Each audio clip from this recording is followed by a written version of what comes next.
Hey guys, it's Danny Waiter here. I don't do these often. I do videos, especially not often, but I don't normally do review videos on stuff too much. I had a different YouTube channel for that, but today I want to talk about Final Fantasy VII. Most people have this crack along their game case for some reason in the front. Also, I lost my back cover, so this is worth nothing right now. But yeah, so I'm gonna do a review on 7, which I think is a lot of people have said it's an overrated game, and I think it's perfectly, as the back cover would say, a masterpiece. So with Final Fantasy VII, I'll start with the basics. And so the basics is that it's you can see on here, it's a 3-disc set right there. And if anyone knows me in real life, they know that I love the disc idea. Like Legend Dragoon, it has 4 discs. Final Fantasy IX has 4 discs. Final Fantasy VIII, I think it has 4 discs. I can't remember. And then, you get to Final Fantasy X, it's just 1 disc. But, I miss those days of the RPGs or the JRPGs being, multiple discs. Like, oh, I'm done with disc 1, now it's time for disc 2, and then disc 3. And, yeah, it just has a charm to it, like when it says, do you want to save, and then do you want to go into disc 2 or disc 3? And it's just so good. This game is so good. I mean, you start off with this amnesiac who doesn't quite remember where he's from or what he's doing, and it's a story of him finding himself while gathering friends along the way. Typical fantasy story, except this is Final Fantasy. And it's just a very enjoyable game. There's a ton of mini games to do if you don't like the actual game. Like Fort Condor is a nice mini game. It's kind of main story, so is the Gold Saucer, but it's like what do they call it? It's like a battle system, like a war type of mini game where you set your units in specific spots and then you wait for the other units to come up. It is really cool, and then you can also battle with your characters in there as well. My favorite character in this game is Vincent Valentine. I think he has a great story. He was such a cool character that they made a separate game for him called Final Fantasy VII Dirge of Cerberus. And it was a pretty legit game. It was a first-person shooter RPG. It was awesome, guys. If you ever want to play it, it's on the PlayStation 2. Great game. And the story in this is pretty good. You're following along, and then you get attached to Aerith, who, well, in America, in English, it's Aerith with an S, but it's Aerith in Japanese. And you get to know her, you get to know that she's an ancient and whatnot, and, if you don't want any spoilers, if you haven't played this, because I know it's on the PlayStation Network, and you can still get physical copies in places. But if you don't want spoilers, go ahead and click off this video. Click off this video if you're tired of watching it too. You can do that too, it's okay. But you get attached to her, and then they rip her away, and they try to fill the void with Yuffie and Vincent. Then they throw Red 13 in there. You have Barret, and you have Tifa. Of course, you have Tifa. And all the characters, just so many different personalities, so many different backgrounds. But they all come to a central point of where they find their worth, they understand who they are. Like Red 13 is trying to figure out who he is because he thought he was the son of a loser, and then he come to find out he was the son of probably the greatest warrior to ever live. Barret found himself as someone who wants to protect the planet, but he also wants to take care of Marlene, who is technically his adoptive daughter. And then you have Kate Sith as well, who I can't remember, but he's one of the I can't remember their name, but it's the organization that works with Shinra. Oh my gosh, I can't remember. It's with Rude, and I'll remember it later. But one of the members of that organization becomes Kate Sith and controls Kate Sith, and he starts to learn that he's more than just like a double agent and whatnot. He's actually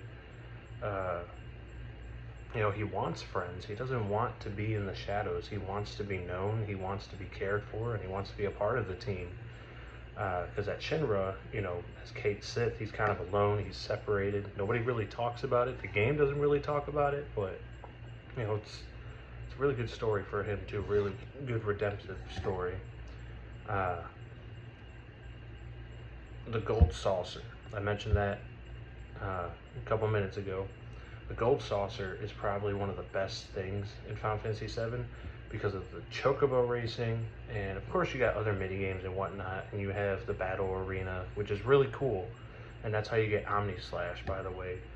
But chocobo racing is so fun, but it's so stupid because the guy that you're supposed to be beating has a black chocobo that's just better than every other chocobo you have. Unless you have a gold chocobo, it takes forever to beat that.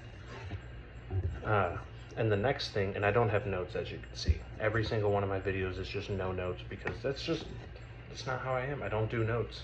Not because I don't really want to, but just because I do better just off script, improv basically. And, if you guys know me, then you know that. But chocobo breeding was also a very fun little thing. There's so many guides for it. It's so in-depth. There's also kind of a glitch you can do to get a gold chocobo, like guaranteed. And the cool thing is that you can get a gold chocobo before disc 2. And I thought that was pretty cool, and so you can get all the secret materials and whatnot. You can get all the, you can get Knights of the Round, which is a fantastic summon materia, but be warned, it takes forever to get finished with its animations. Another aspect of the game, which I also just mentioned, is materia. And the fact that you can level up materia and make it stronger and get different abilities and spells and whatnot from materia, I think that's pretty cool too. Because not only are you getting, like, let's say you have the fire materia, you're not only just getting fire, but it's also adjusting your stats as well of your person. And so let's say Cloud gets a +2 in magic, but a -2 in strength or attack with the fire materia. But then with the cure materia, he gets like a +200 to his health, right? And then when you master the materia, so you gain enough AP, which after every battle you get experience, gil, and then you get AP, right? Which is, I think it's called ability points, but that's what levels up your materia. And then you have some weapons that give double or triple materia AP, and then you have some weapons that don't give you any materia level ups, which those are just joke weapons, or they're just super strong weapons, just no materia. But once a materia gets maxed, it duplicates a new materia, like almost gives birth to a new one, and then this max one has all the abilities. So you almost don't have to ever buy materia unless you can't get it anywhere else. Like if you can't find it on the ground, then you probably have to buy it, but you only have to buy it once, because then you can just level it up, which I think was a really great thing that they did with the game, because it gives you something else to work towards. So instead of just leveling up characters and just doing the grind here, you get this bonus little grind over here. So boom, Cloud's level 33, but then fire materia is mastered. And then if you master all materia, which let's go with the fire. So if you do a fire spell, right, fire magic, it hits one enemy. If you conjunction it with uh, all materia, then you can hit all enemies. And so if you master the all materia, you get, I think it's 1.4 million gil, which that's a lot. And I think there's a trophy to getting like 10 gil or something like that. But it's a very easy way to get money. Now, it's more late game. You're probably not going to max out all of them. You might max out one all materia, but that's only if you find it soon enough. Another thing with materia is that you have a material called enemy skill. It's the yellow materia. And not a lot of the enemy skill materials are that good until the battle arena and the gold saucer. Because regular materia is just good. And then just equipping a better weapon and armor is just so much better. But there's a lot of enemy skills, and I think they made it a little bit too difficult to get some of them. Like one of them you only get at the very end of the game, but you're not going to use it. It doesn't do anything to the final boss, so what's the point? And it's a really cool enemy skill. It would help you through everything, but you can't get it until the end of the game. So, you know, that's one thing I wish that they would have done better with, was the enemy skills, made them more useful. I think they did a better job with 9 with that, which that's for another video. Oh, my battery's low, sorry. Trying to think of what else I really liked. I enjoyed the weapons that the Earth creates to protect itself. I really like the fact that the life stream is its own thing. The Earth is its own thing. So it's all working together in like perfect harmony. It's really nice.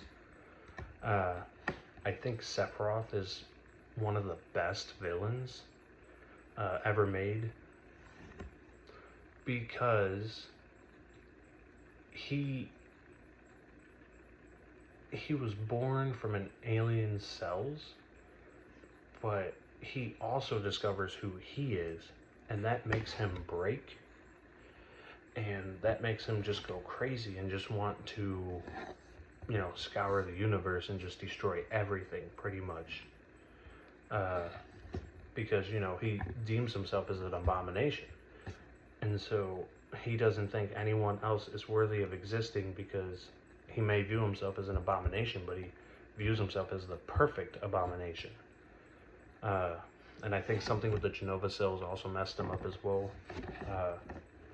I wish they would have explored more of space a little bit more, because it's a really cool concept and space is so infinite, but I know that gets a little tricky in there, and they had to bring it back down to Earth. I get it.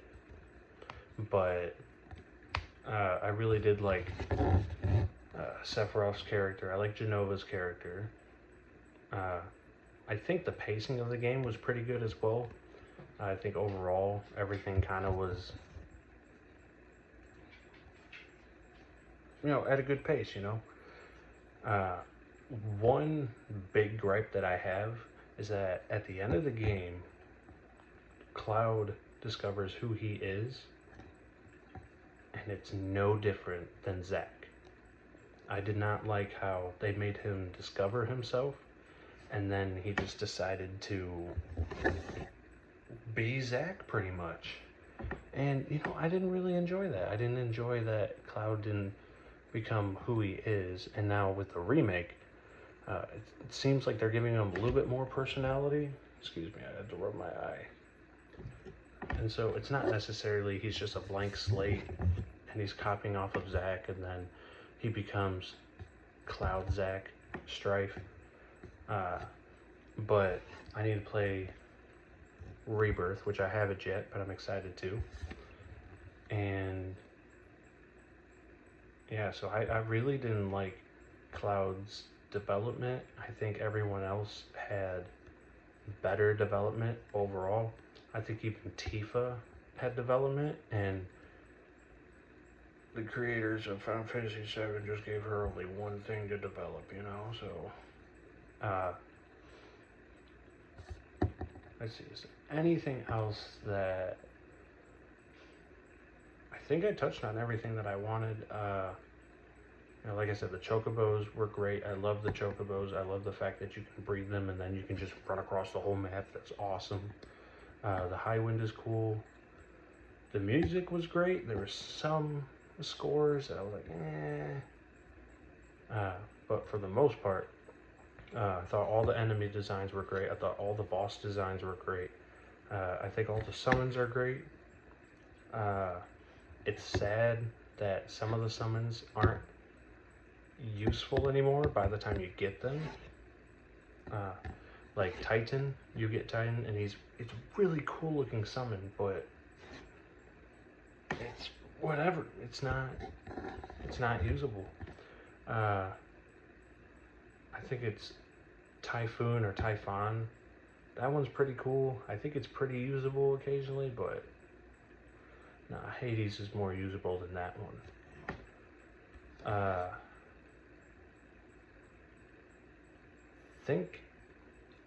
I think that's about it. Oh, one more thing. I did not like the side quest stuff with Yuffie, because it's cool, but the chance of encountering her is low, and then I really don't like it when games do things where you have to repeat something multiple times because you didn't pick the right choice right away. And with Yuffie, it's this choice, and this choice, and this choice, and this choice, and this choice, and multiple different choices. And it's a little unfair to me, you know, because you spend so much time playing the game, you invest so much time into it, and then you have to do this, you know, and you know, nobody really has time for that. But overall, I would say that this game is not overrated. I think if you have never played it, I think you should. I think Final Fantasy VII, if I ranked it out of 10, I'd probably give it a 9.1, and it would probably be a 9.8 if Cloud's character development was better, if Yuffie wasn't so annoying to get, and that's about it, because those are two big things to me. But if you guys want to comment down below and let me know what you think of this review, if you want to say I'm wrong, or if you want to say I'm right, or if you have your own opinion of Final Fantasy VII, go ahead and put that in the comments. I always love engaging with people either on YouTube, Facebook, Instagram, just wherever, in person. I love engaging people about games, and I like getting people's opinions on games because, you know, it's my opinion. This review is my opinion. It's not facts-based. It's not popular opinion. It's not unpopular opinion. It's just whatever I think. So let me know, you guys, if you want. But I love you guys, and thank you for watching. And, you know, just keep down number one. Bye, guys.